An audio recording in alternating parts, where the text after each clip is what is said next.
Hello, c'est Lily et bienvenue sur mon podcast Aurora. Aujourd'hui, on va parler du blame shifting. On va d'abord définir ce que c'est, comment ça se manifeste et mon expérience personnelle avec. Le blame shifting est une manipulation psychologique où le but est de renverser la responsabilité des actes. La personne qui utilise le blame shifting rejette la responsabilité de ses actions, de son comportement ou de ses erreurs sur la personne qu'il a en face de lui. Le but, c'est d'éviter la culpabilité de ses actions, de protéger son image et son ego, parce que justement, ce qu'il vient de faire ne correspond pas à l'image qu'il veut donner de lui. Bien sûr, il veut en éviter les conséquences et également maintenir sa position de pouvoir, de supériorité face à la personne. Ce manipulateur ne reconnaît pas son implication dans ses actes et attribue toujours la cause du problème forcément à un facteur extérieur, souvent une personne. Petit aparté, le blame shifting est différent du Darvo et du gaslighting. C'est deux manipulations psychologiques que j'ai déjà traitées en podcast précédemment, donc n'hésitez pas à aller les écouter.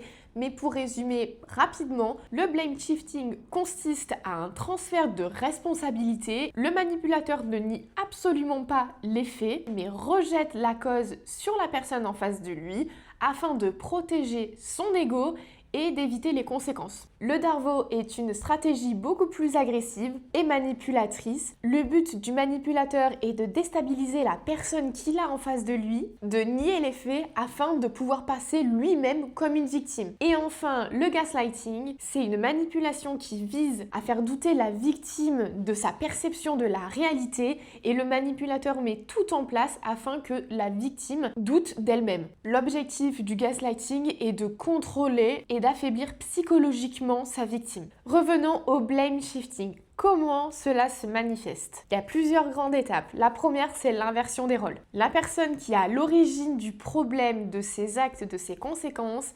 inverse la situation envers celle qui l'accuse. Par exemple, le manipulateur crie sur sa victime et la seule chose qu'il trouve à dire, c'est « mais c'est de ta faute aussi, t'avais qu'à pas me provoquer ». La seconde grande partie, c'est la responsabilité des réactions. Les émotions de la victime sont retournées contre elle. Suite à son comportement, si tu es triste, le manipulateur va dire que tu es beaucoup trop sensible. Si tu es en colère, il va te dire que tu es agressive. Et si tu remets en question ses actes, tu deviens quelqu'un qui crée les problèmes. Ce qui en découle de la culpabilisation de la victime, parce qu'à force d'être confrontée à ce genre de manipulation, la victime va se remettre en question et surtout va se justifier de ses propres émotions. Par exemple, tu le confrontes en disant que ce qu'il a fait n'était pas bien, que tu doutes de lui, etc.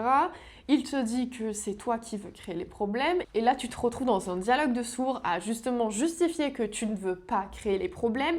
Tu veux juste montrer son erreur, son manque d'agissement. Et tu te retrouves à devoir justifier ton comportement à toi alors que c'est son comportement à lui le problème. Le manipulateur fait tout ça pour justement éviter les conflits. Ce qui en découle, c'est malheureusement que la victime va lisser complètement ses émotions afin d'éviter les conflits sur le long terme. La conséquence également, c'est une incapacité à avoir une communication saine. Tu ne peux pas parler avec lui sans que ce soit forcément ta faute.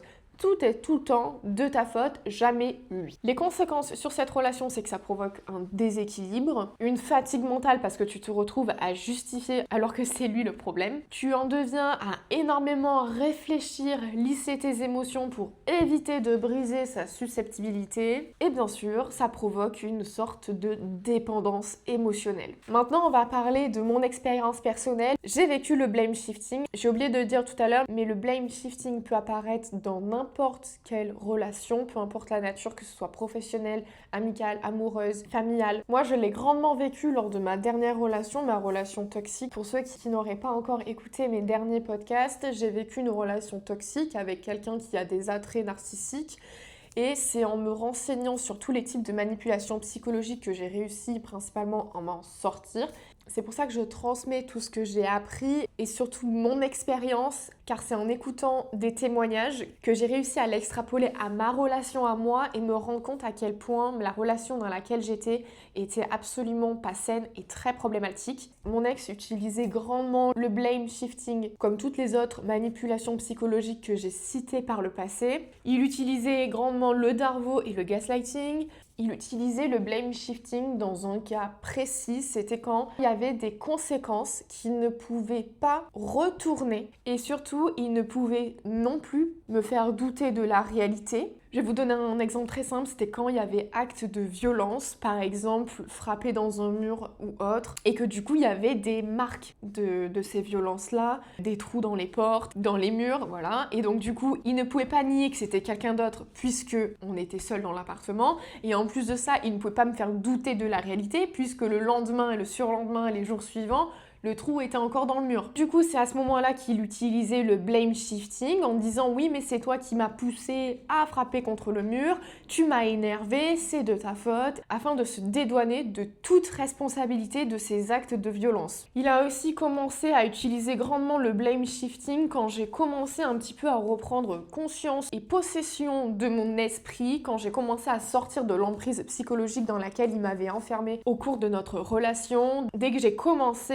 à redevenir celle que j'étais au départ et qu'il a bien sûr commencé à avoir peur de me perdre puisqu'il voyait que toutes ces autres manipulations ne fonctionnaient absolument plus sur moi. C'est à ce moment-là qu'il utilisait le blame shifting parce qu'il ne pouvait plus nier les faits et parce qu'il n'arrivait plus à me faire douter de ma propre réalité. Donc il utilisait le blame shifting pour se sortir des conflits en me disant qu'on était toujours en train de se disputer, qu'il n'avait jamais été auparavant avec quelqu'un qui lui prenait autant la tête. Alors ça c'est drôle parce que justement dans la période du love bombing, il me parlait à quel point toutes ses ex étaient extrêmement problématiques. Et donc du coup là j'étais devenue le problème numéro 1. C'était complètement ma faute s'il avait une consommation excessive d'alcool et d'autres stupéfiants. À chaque fois il mettait tout en œuvre pour se dédouaner de toute responsabilité. Si vous vivez ça, c'est pas normal et surtout ce n'est absolument pas votre faute. Je vous dis à la semaine prochaine pour un prochain podcast. Bye.